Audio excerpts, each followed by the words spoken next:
Good morning, everyone. Welcome to God's Grace on Thee and Angel Wallace Productions. Today is Friday. It is the 8th of November of 2024. It is now 9:28 a.m. here in Reno, Nevada. And let me check out the temperature. It is 41 degrees, but it feels like 49. We're supposed to get a high of 61 today. We'll get that in the afternoon around 3 o'clock. Okay, so I went to chapter 5.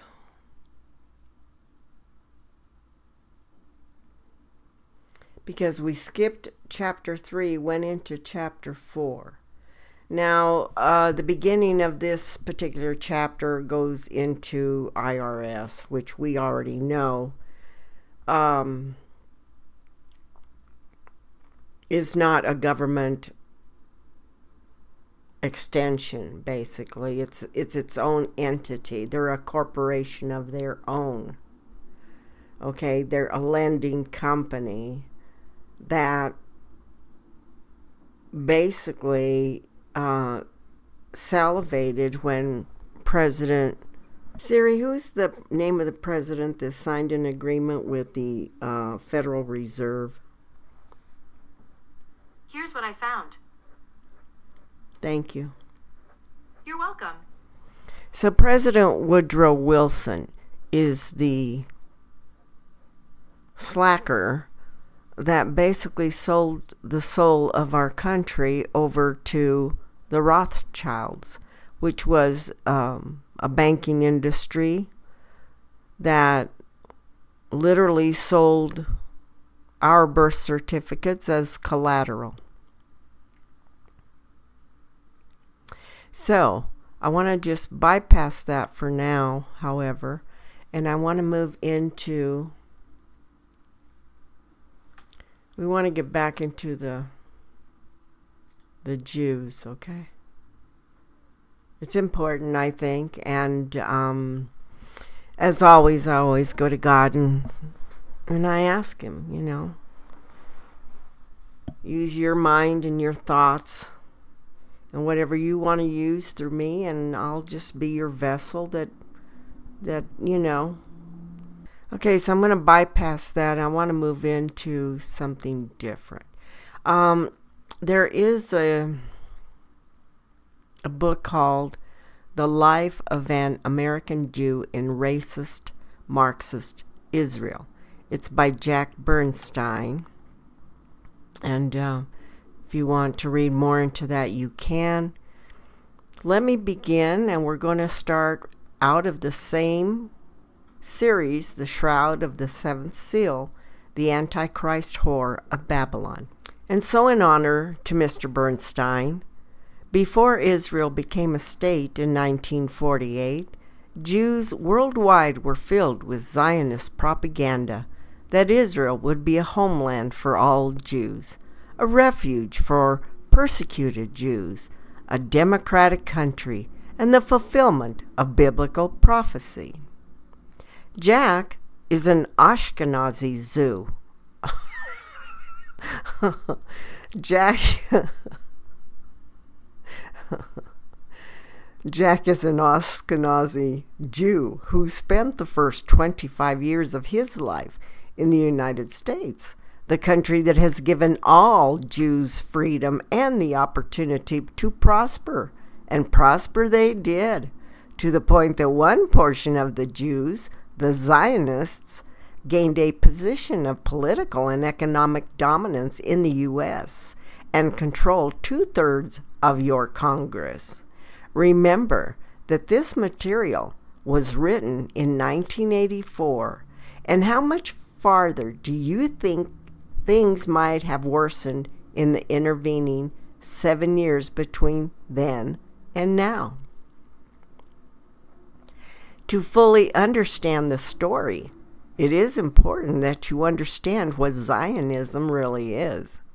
Zionism propaganda has led the American people to believe that Zionism and Judaism are one and the same, and that they are religious in nature. This is a blatant lie. Judaism is a religion, but Zionism is a political movement started mainly by East European Ashkenazi Jews, who for centuries have been the main force behind communism and socialism. The ultimate goal of the Zionists is one world government under the control of the Zionists and the Zionist-oriented Jewish international bankers. Communism, socialism are merely tools to help them accomplish their goal. Bernstein was a victim of Zionist propaganda. After the 1967 war, the Jews were filled with pride that our homeland had become so powerful and successful. And then, too, they had been filled with a false propaganda that Jews in America were being persecuted. So between 1967 and 1970, approximately 50,000 American Jews fell for this Zionist propaganda and migrated to Israel. Bernstein was one of those suckers, as he put it. Now, after being filled with all that false Zionist propaganda, he felt that he would have a better chance to succeed in the new Jewish state. There was an added enticement, the spirit and challenge of pioneering and of helping his fellow Jews. Dual citizenship. He had no emotional conflict with leaving the U.S. because he was still able to keep his U.S. citizenship and could return to the U.S. at any time. You see, Jews are allowed to be citizens of both Israel and some countries. The United States is one of those countries. The United States government allows a Jew to be a citizen of both the United States and Israel. German Americans cannot be citizens of both the U.S. and Germany. Italian Americans cannot be citizens of both the U.S. and Italy. Egyptian Americans cannot be citizens of both the U.S. and Egypt. But a Jewish American can be a citizen of both Israel and the U.S. This is a good example of the power the Zionist Jews have over the U.S. government. The arrival in the Jewish paradise. Now, before leaving for Israel, a Jewish friend of Jack's had made arrangements for him to stay a few days with her sister and aunt. And after arriving at Lod Airport just outside of Tel Aviv, he took a bus to the home of this person. And when he saw the young lady, Fazia Dabul, it was love at first sight, and he began calling her Ziva, which was her Hebrew name. Ziva is a Sephardic Jewish from Iraq, who, like himself, had fallen for the Zionist propaganda and had migrated to Israel. She was employed as a hairdresser. The kibbutz. Now, after visiting with Ziva and her aunt for 2 days, he left to spend 6 months at kibbutz Ayin HaShofet, and one of the well over 150 such communes then operating in Israel. And since then, many more have been started, especially in the territory taken from the Palestinian Arabs. A kibbutz is a farming and sometimes industrial venture. And it is important to explain that Israel's kibbutz system is a Marxist idea brought to Israel by the Ashkenazi Jews, who migrated to Israel mainly from Poland and Russia. These Jews are part of that bunch of Jews known as the Bolsheviks. And before 1917, they were the force that laid the foundation for the Bolshevik Revolution of 1917 in Russia and the start of communism. Russia is now known as the Union of Soviet Socialist Republics. Again, he wants to point out, even emphasize, that it is some of that same bunch of Ashkenazi communist socialist Jews, Bolshevik Jews, who migrated to Israel. They gained control of the Zionist movement and have dominated the government of Israel since its beginning in 1948. Now, back to the kibbutz. Prior to 1967, most of the work of the kibbutzim was done by Jews, but since the 1967 war, the work has been done by Arabs who are paid a very low wage and by volunteers from overseas. And members of the kibbutz, all Jews, share all things equally. They receive clothing, food, and a small allowance. All profits from the venture go into the kibbutz account for future use. Now, each of these kibbutz are affiliated with one of Israel's Marxists, ranging from socialist to hardcore communist. The kibbutz Jack was in was not hardcore communist, yet he was happy to leave after 4 months, 2 months earlier than originally planned. And during the time he was working on the kibbutz, he carried on a courtship with Ziva. She was one of the reasons he left kibbutz after only 4 months. They were to be married. Marriage created problems. The marriage ceremony was held in the Sephardic synagogue. The ceremony was simple but beautiful, and Ziva and Jack were very happy, but their marriage created serious problems. You see, Ziva is a Sephardic Jewish, and Jack is an Ashkenazi Jew. And for an Ashkenazi Jew to marry a Sephardic Jew is frowned upon in Israel by the ruling Ashkenazis. And to understand why this is the case, you must realize the difference between the Sephardic and the Ashkenazi Jews. The powerful Zionist propaganda machine has led the American people to believe that a Jew is a Jew, one race of people, and that they are God's chosen people. And we will deal with the God's chosen people lie later. First, it is important for you to understand that Jews are not one race of people. There are 2 distinct groups of Jews in the world, and they come from 2 different areas of the world. The Sephardic Jews from the Middle East and North Africa, and the Ashkenazi Jews from Eastern Europe. The Sephardic is the oldest group, and it is they, if any, who are the Jews described in the Bible because they lived in the area described in the Bible. They are blood relatives to the Arabs. The only difference between them is religion.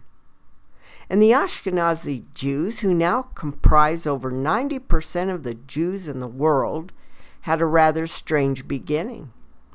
According to historians, many of them Jewish, the Ashkenazi Jews came into existence about 1,200 years ago. It happened this way. At the eastern edge of Europe, there lived a tribe of people known as the Khazars.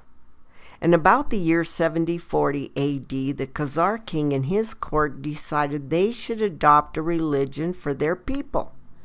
So the representatives of the 3 major religions, Christianity, Islam, and Judaism, were invited to present their religious doctrines. The Khazars chose Judaism, but it was not for religious reasons. If the Khazars had chosen Islam, they would have angered the strong Christian world. If they had chosen Christianity, they would have angered the strong Islamic world. So they played it safe. They chose Judaism. Now I want you to understand that I, Hatton, am presenting this as Jack relays it. And there are some exceptions I take with the tale, but it matters not in content of perception. It wasn't for religious reasons the Khazars chose Judaism. It was for political reasons. Now, sometime during the 13th century, the Khazars were driven from their land and they migrated westward, and most of them settling in Poland and Russia. Now, these Khazars are now known as the Ashkenazi Jews because these Khazar, the Ashkenazi Jews, merely chose Judaism. They are not really Jews, at least not blood Jews. And throughout their history, these Polish and Russian Ashkenazi Jews practiced communism, socialism, and worked to have their ideas implemented in these countries. Now, remember that these Khazars were originally Nordic, Mongol, and Russian in bloodline. And by the late 1800s, significant numbers of these communist socialist Jews were found in Germany, the Balkans, and eventually all over Europe. Because of their interference in the social and governmental affairs of Russia, they became the target of persecution by the czars. And because of this, the migration of these communist socialist-oriented Jews began. Some went to Palestine, some went to Central and South America, and a large number of them moved to the U.S. Political Zionism is born. In 1897, the first Zionist Congress was held in Basel, Switzerland. At this Congress, it was decided to work toward the establishment of a Jewish state. A search for land on which to build this Jewish state began. Now, Great Britain offered the Zionists land in Africa. This the Zionists rejected. They wanted Palestine. At the time, Palestine was inhabited by 500,000 Palestinian Arabs and a few Palestinian Jews who are blood related and who had lived together in peace for centuries. And with Palestine as their choice for a homeland, European Ashkenazi Jews began migrating to Palestine. And as was explained earlier, most were communist, socialist-oriented, with some of them being radical Bolshevist communists whose aim is world domination. So when you think of Jews, especially as related to Israel, keep in mind that there is a great difference between Sephardic and Ashkenazi Jews. They are not one united people. They are divided socially, politically, and especially racially. Now back to Ziva, a Sephardic Jewess, and Jack, an Ashkenazi Jew, and their lives in the so-called democratic country of Israel. Sephardic Jews, second-class citizens. Now, for the first 3 years of their marriage, it was necessary for them to live with Ziva's aunt. This was because of the critical housing shortage in Israel and because of racism. Housing is allocated as follows. The Ashkenazi Jews who have lived in Israel for many years are given first choice. Second in line are Ashkenazi Jews from Europe, especially if they are married or marry an Israel-born Ashkenazi Jew. The next favored are Ashkenazi Jews from the U.S., especially if they marry an Israeli-born Ashkenazi. The Sephardic Jews have the next choice of whatever housing is left, and at the bottom of the list are Muslims, Druze, and Christians. Now, opportunities for employment follow the same pattern. Ashkenazi Jews get the choicest jobs, Sephardic Jews next, and Muslim, Druze, and fill the menial jobs with a great many unemployed. Now, even though Jack was an Ashkenazi Jew from the U.S., he was placed lower on the list for housing because he had married a Sephardic Jewess. Now, being denied housing was his second experience of the intense racism that exists in Israel. From the very beginning of his arrival in Israel, many slurs were yelled at him. The American Jews are merely being tolerated. And because Israel, to survive, must depend on gifts of American taxpayers' money, donations from American Jews, and sale of worthless Israeli bonds in America, there is jealousy among the elite Israeli Ashkenazi Jews toward American Jews, even if the American Jews are Ashkenazi. Many times Jack was told, "Go home, and we want your money, but not you." However, there was a portion of the American Jews who were welcome and given favored treatment. They were the card-carrying communist Jews. Of the 50,000 American Jews who, like Jack, had migrated to Israel between 1967 and 1970, about 20%, 10,000 of them were Marxist-oriented, with a great number of them actual card-carrying communists. They were welcomed by the Israeli authorities and the local Ashkenazi and were given favored treatment, housing, jobs, and social life. And it must be noted that besides coming from the United States, a great number of communist Jews were migrating to Israel from Chile and Argentina and South Africa. And of the 50,000 who had migrated during that time, 80% of them eventually returned to the U.S. The 20% who remained were those who were card-carrying communists or sympathetic to Marxism. The three faces of Israel. From what you have been told thus far, you must have the idea that Israel is a Marxist, socialist, communist country. This would be correct, but Israel has three faces: communism, fascism, and democracy. Well, the Ashkenazi Jews who migrated to Israel from Russia brought with them the ideology of socialism, communism, and have put into practice much of that ideology. The Ashkenazi Jews who migrated to Israel from Germany, while sympathetic to communism and support it, tend to favor the practices of Nazi-style fascism. And during World War II in Germany, these elite Zionist Ashkenazi Jews worked closely with Hitler's Gestapo in persecuting the lower-class German Jews and delivering them to concentration camps. Now, living in Israel, these elite Zionist Jews who were well trained in Nazi-style fascism and favor it have imposed many facets of fascism on Israel. To give the impression that Israel is a democracy, members of the Knesset, Israel's Congress, are elected an odd type of election. This is where Israel's so-called democracy stops. It doesn't make any difference which party wins an election. The Likud or Labor, the elite Zionist Jews, rule in a dictatorial manner, giving favors to the elite clique and brutally suppressing any dissent. In the Zionist communist scheme of world domination, it is Israel's role to continually stir up trouble in the Mideast.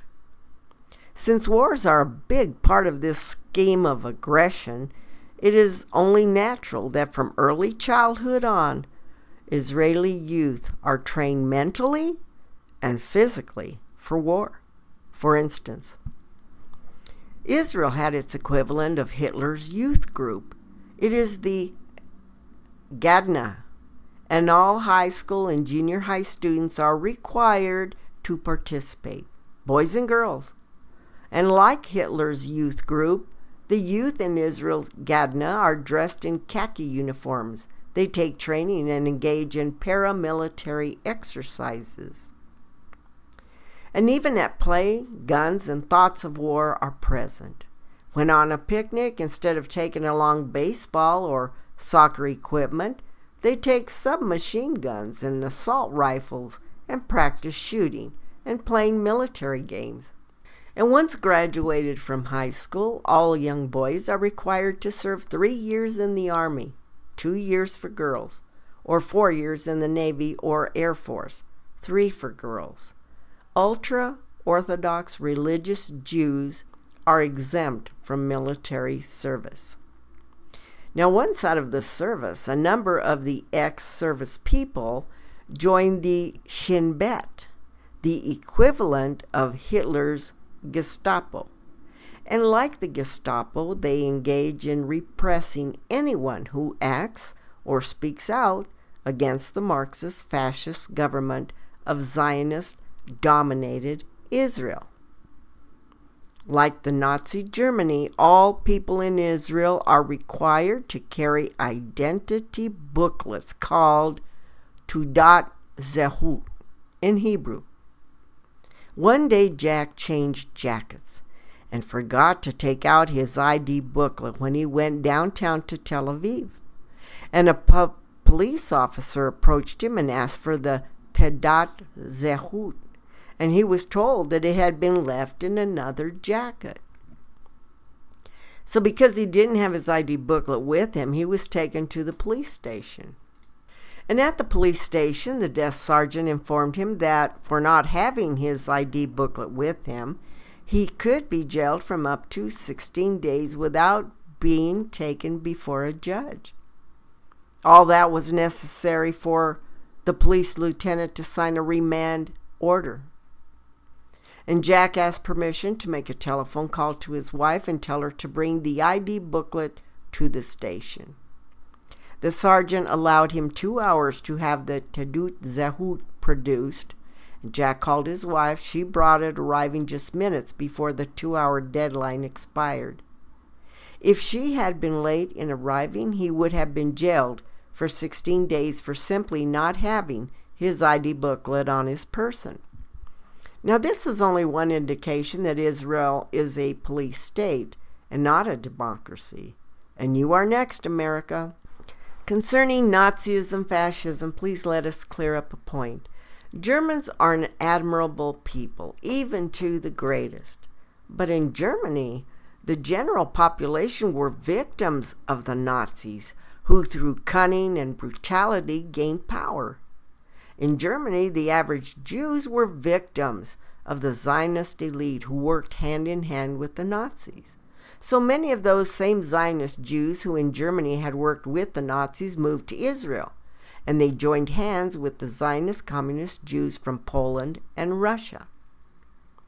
So it is the two faces of communism and Nazi-style fascism that rule Israel. Democracy is merely an illusion.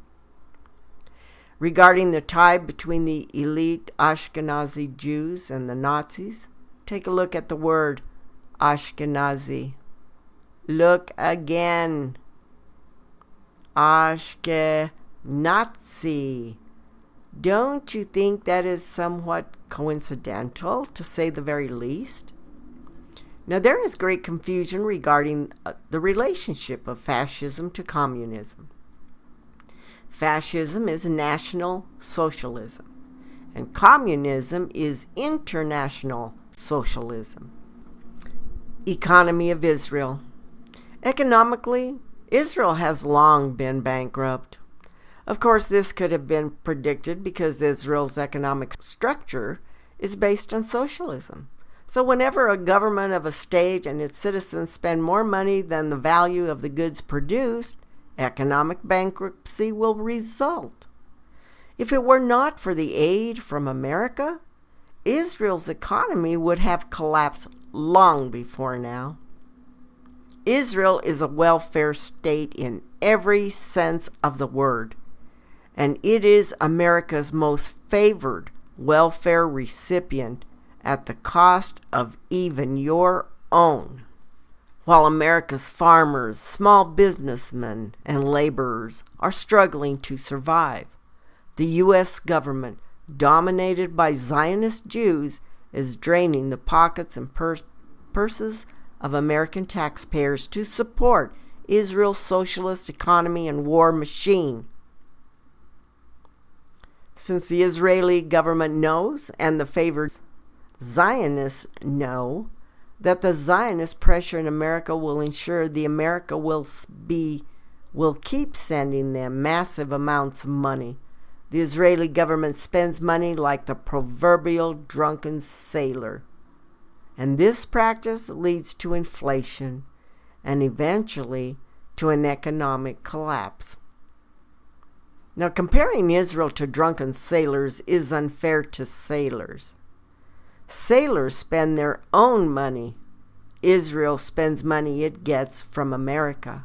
Because Israel is a welfare state depending mainly on American aid for survival, it is on a downhill slide. In 1982, Israel's inflation rate was 130%. In 1983, it was 200%.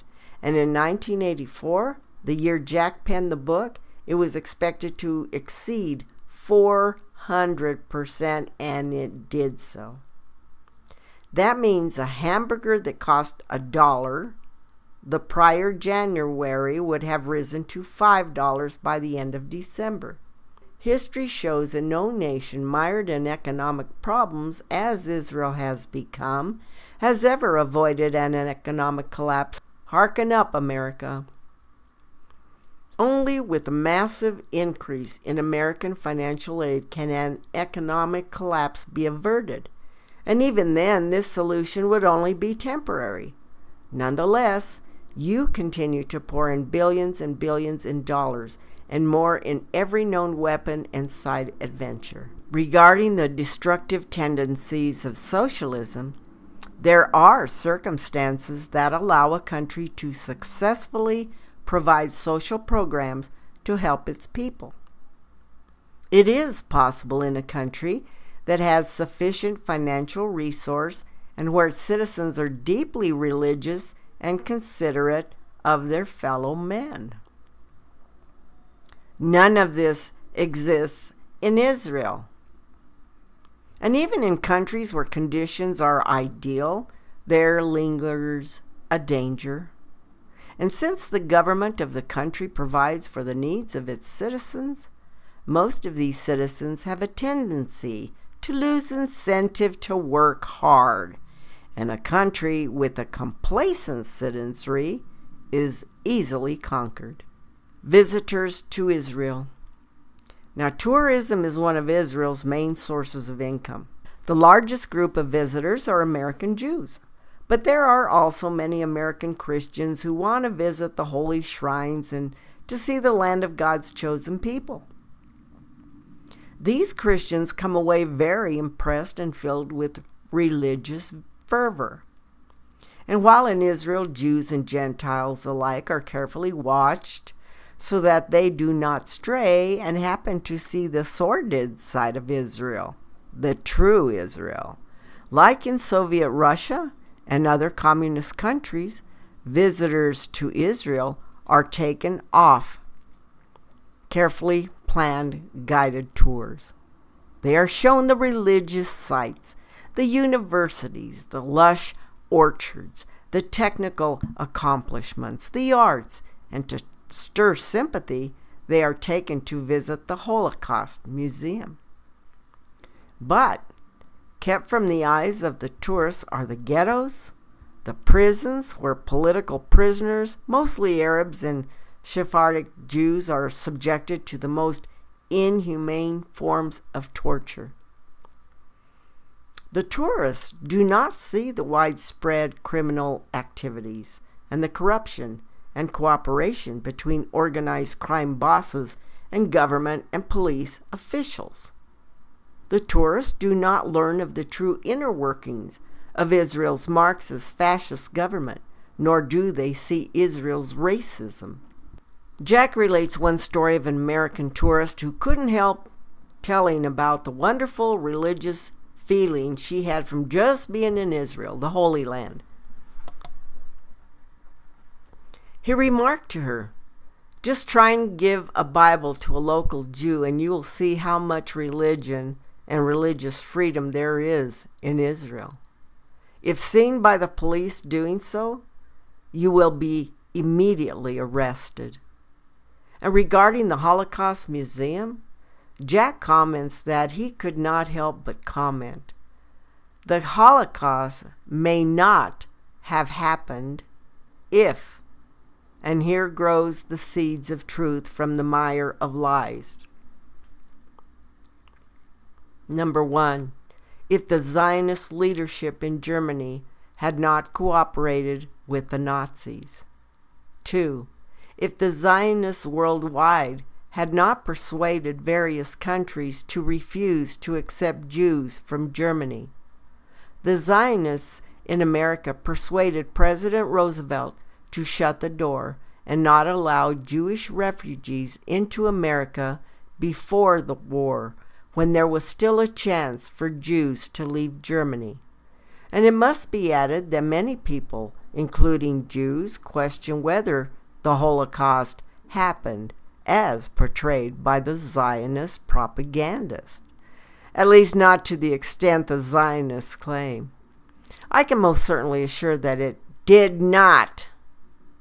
Dharma, it has been a long time of writing this day that we must give you some rest.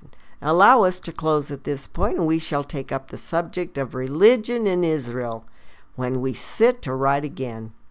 Please, readers, I can only plead with you to read this information in relationship with the writings we have presented prior to this, and many, many things will come into focus for you. I honor all of you for your efforts at finding truth. Good evening. Hat on to stand by, please.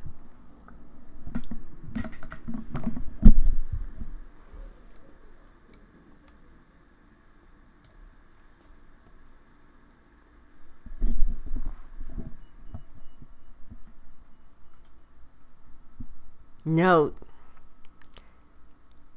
it gives me great pleasure to listen to these words that I'm reading, because everything that I have brought you about Israel is truth. And he just verified everything that I've been sharing with you in the past.